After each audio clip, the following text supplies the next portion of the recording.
कि इबादत इशा की नमाज जब हुई है, अली का जिक्र करना भी तो इबादत ही है। आप इबादत में बैठे हुए हो और मिजाजे रब को समझने की कोशिश करो कि रब तबारक व तआला जब अपने नेक बंदों की चर्चा करवाना चाहता है। मैंने क्यों कहा कि महफिल में बैठने वालों जो नापाक हो वो बैठो नहर पे जाकर, वो बैठो वो होटल पर जाकर, वो बैठो खड़े रहो शाहराहों पर, तुम्हें तुम्हारा खड़ा होना मुबारक। मगर जिक्रे अली में नापाक शख्स नहीं आ सकता। यहां जिक्रे अहले बैत हो रहा है, यहां इबादत हो रही है। तो कहां से आपने दिमाग में बसा लिया कि नमाज में वज़ू जरूरी है और जिक्रे अली में नापाक रहो तब भी चलेगा, जिक्रे अली में कमला पसंद दबाए बैठे रहो वो भी चलेगा, जिक्रे अली में खैनी खा के बैठे रहोगे वो भी चलेगा। नहीं, ये अली से सच्ची मोहब्बत नहीं है। जैसे नमाज के लिए वज़ू करना जरूरी है, ऐसे ही जिक्रे अली बैत करने के लिए वज़ू होना जरूरी है।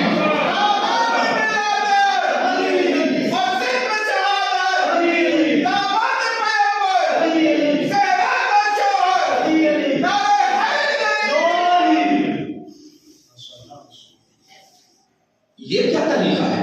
मैंने क्या कहा कि मिजाज को समझो, परवरदिगार का मिजाज क्या है। ये जिन नमाजों का प्रचार करके अपने अपने मसलब की दुकान चलाई जा रही है ना, इसे पहले समझिए। अक्सर बेशतर आपने सुना होगा कि अरे जिस हालत में रहो दरूद पढ़ सकते हो, वो आपकी अपनी मर्जी है। आप जिस हालत में बेशक दरूद पढ़ा जा सकता है, जुबान पाक है, दरूद शरीफ पढ़ा जा सकता है, हुजूर पर सलाम भेजा जा सकता है। मगर एक सच्चा आशिक होने की हैसियत से आप जरा सोचो, ये नमाज है क्या? ये तो एक हैबिट है अपनी पर्सनालिटी को डेवलप करने के लिए। नमाज आप पढ़ोगे तो हार्ट अटैक से महफूज रहोगे, नमाज आप पढ़ोगे ब्रेन हेमरेज से महफूज रहोगे, नमाज आप पढ़ोगे जिस्मानी तौर पर फिट रहोगे, नमाज आप पढ़ोगे जहन्नम से महफूज आप रहोगे। मगर नमाज के लिए जरा सोचो कि मुस्तफा करीम इरशाद फरमाते हैं कि अगर तुम्हें नमाज पढ़ना है तो पहले गुस्ल करो। गुस्ल समझ रहे होंगे? 1000 लीटर की टंकी से नहा लेना गुस्ल नहीं है। गुस्ल में 3 फराइज हैं, कुल्ली करना और जुगाड़ से नहीं कि मुंह में जहां लिया वहीं से थूक दिया, पूरे जबड़े में हलक तक पानी का पहुंचाना, पूरे मुंह में पानी का पहुंचना 3 मरतबा, अपने उंगलियों से साफ करना, नाक में पानी डालना, नाक में उल्टे हाथ के छोटी उंगली से नकटी को साफ करके पानी का चढ़ाना।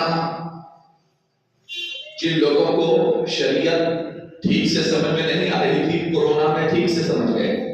सब यही कह रहे थे नाक धो, मुंह धो, हाथ धो, पैर धो, अबे इसी को तो वजू कहा जाता है। वहां सिस्टम है। बात समझ में नहीं आ रही थी, धीरे से बात समझ में आ गई। अभी 20 दिन के पहले, 25 दिन के पहले अमेरिका में एक अदाकारा ने कहा कि बहुत बड़ा प्रोग्राम हो रहा था, उसने कहा हम तो नहीं मानते कि कोई गार्ड है, और वो चिल्ला के रो रही थी कि हाँ हाँ गार्ड है। सब जल के खाक हो गया, तब याद आई कि नहीं है, कोई है। जो अजान बोझ लग रही थी, उसी अजान ने अमेरिका के लॉस एंजलिस की आग को कंट्रोल में किया है। जब तुम्हारी सारी तदबीरें नाकाम हो गई, तब अजान की आवाज ने आग को कंट्रोल किया। तो बात नमाज पर हो रही थी, मैं दूसरी तरफ चला जाऊंगा। नमाज पढ़ने से पहले गुस्ल करना है, कुल्ली किया, नाक में पानी डाला, पूरे जिस्म पर पानी बहाया, और उसके बाद अब आपको वजू भी करना है। नहाने में अगर आप चाहते हैं तो बिल्कुल कर लीजिए, मगर एहतियात लाजिम है आप पर। आपने वजू कर लिया, अब वजू करने के बाद आप चाहे घर के मुसल्ले पर खड़े हो जाइए, मगर इतने सारे बैठे हुए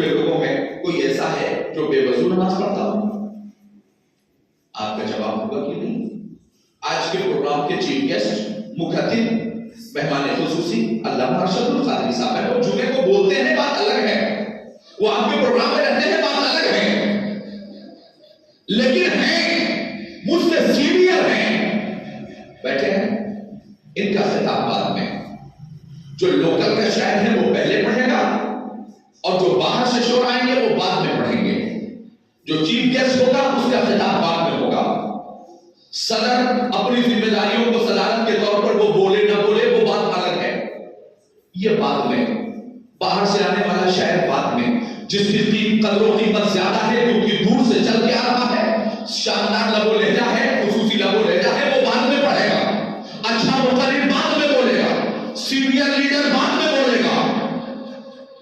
रब तबारक व तआला ने अपने महबूब से कहा, महबूब इन्हें तमाम बीमारियों से महफूज रखने के लिए एक कायदा दिया जाए, एक कानून दिया जाए कि इन्हें नमाज का हुक्म दे दिया जाए।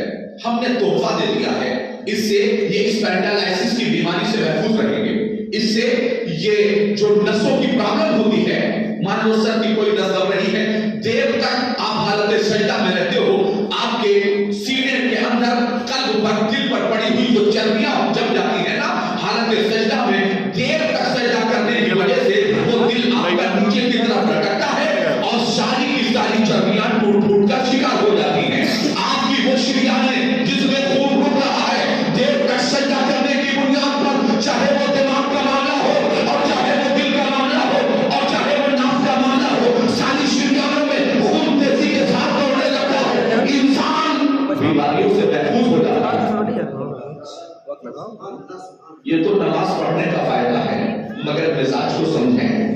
उल्टा सीधा गुटखा पान तंबाकू खाकर और नारे हैदरी लगाने वालों, इतने मुबारक नाम को इस बेअदबी के साथ लेने वालों, नामे अली को मजाक बना लेने वालों, नापाक और पाक महफिलों में बैठ करके बेअदबी के अंदाज में मौलाए कायनात का नाम लेने वालों, मैं तुमसे पूछना चाहता हूँ, जरा जिक्र अली करने से पहले आओ मिजाजे परवरदिगार को समझ लिया जाए। ए भाई दादा, मैंने नहा लिया, गुस्ल कर लिया, मैंने वजू कर लिया, अब आया मुसल्ले पर खड़ा हो गया। अब मुस्तफा करीम फरमाते हैं, जब खड़े हो जाओ तो बहुत तस्वीरें पढ़ लो, आओ और उसके बाद सूरह फातिहा पढ़ लो, उसके बाद फिर बसमला पढ़ो और फिर सूरत मिलाओ और फिर रुकू सजदा करो।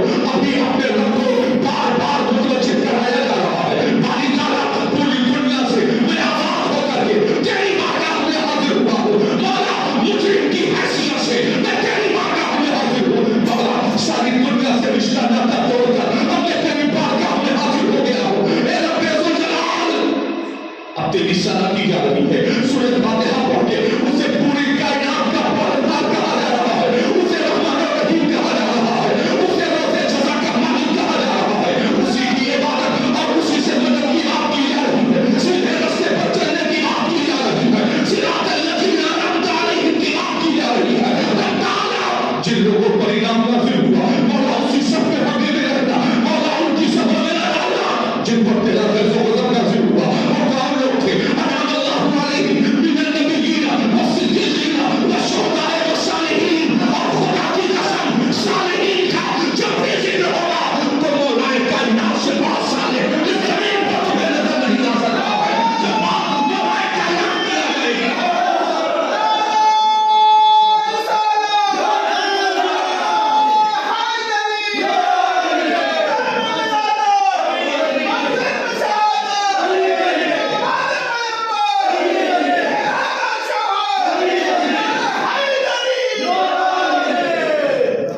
नहा लिया, मिजाज परवरदिगार को समझो। मैं बार-बार आपकी वजह से कहता हूं, नहा लिया, वज़ू कर लिया, मस्जिद में आ गए, मुसल्ले पर खड़े हो गए और मुसल्ले पर खड़े होने के बाद आपने एक रकात नमाज मुकम्मल की, दूसरी रकात के लिए खड़े हो गए, बिस्मिल्लाह पढ़ा, सूरह फातिहा पढ़ा, बिस्मिल्लाह पढ़ा, सूरत मिलाई, रुकू किया, रब को राज़ी किया, उसकी किबरियाई और बड़ी बड़ी का ऐलान किया, सजदा हो गया। अब आप गाना में बैठे, अत्तहिय्यातु लिल्लाहि वस्सलावातु वत्तय्यिबात, वो लोग जो कह रहे थे कि नमाज पढ़ो, सलाम पढ़ना शिर्क है, अल्लाह ने नहला फुला के, मस्जिद में बिठा के, मुसल्ले पे बिठा के अपने महबूब पर सलाम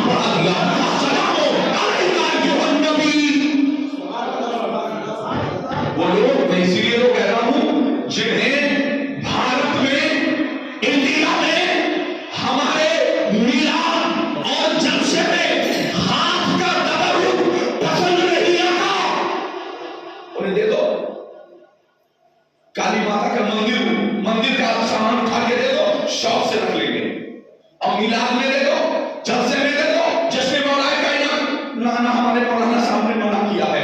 अबे मना नहीं किया है, नसीब में ही नहीं है तेरे, जानते हो मना कर लिया। बोलो, जो भारत में जश्न मौलाए कायनात का तबर्रुक हाथों से दिया हुआ नहीं खाते, अल्लाह के काबे में बुलवाता है, इस्माइल की एड़ियों से निकलने वाला तबर्रुक ज़मज़म पिलाता है।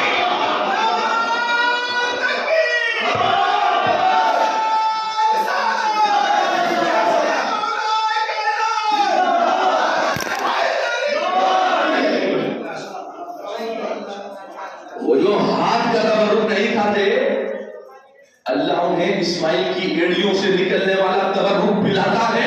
और यही नहीं, 5-5 लीटर घर भी लेकर